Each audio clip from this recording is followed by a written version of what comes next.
जब गुरु अष्टम भाव में होकर शुभ प्रभाव दे रहे होते हैं तो ऐसे में व्यक्ति दीर्घायु होता है, यानी यहाँ पर व्यक्ति की आयु बहुत लंबी होती है। आध्यात्मिक उन्नति भी ऐसा व्यक्ति बड़ी सरलता से कर लेता है।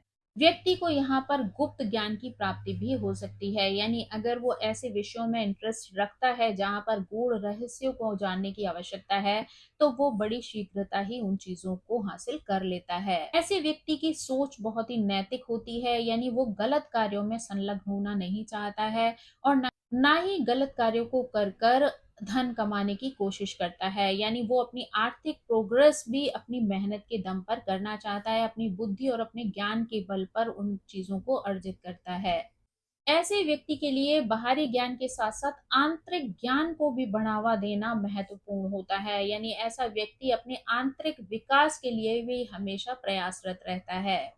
लेकिन वहीं पर जब ये स्थिति उल्टी पड़ जाती है, यानी नकारात्मक प्रभाव देने लगती है, तो ऐसे में व्यक्ति के भाग्य को खुलने में देरी होती है, यानी देर से उसे चीजें जीवन में प्राप्त होती हैं।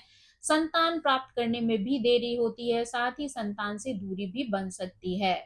यहाँ पर व्यक्ति को धन प्राप्त करने में भी मुश्किलें आती हैं, यानी आर्थिक विकास, आर्थिक उन्नति में भी व्यक्ति को बहुत ज़्यादा एफर्ट डालने पड़ते हैं।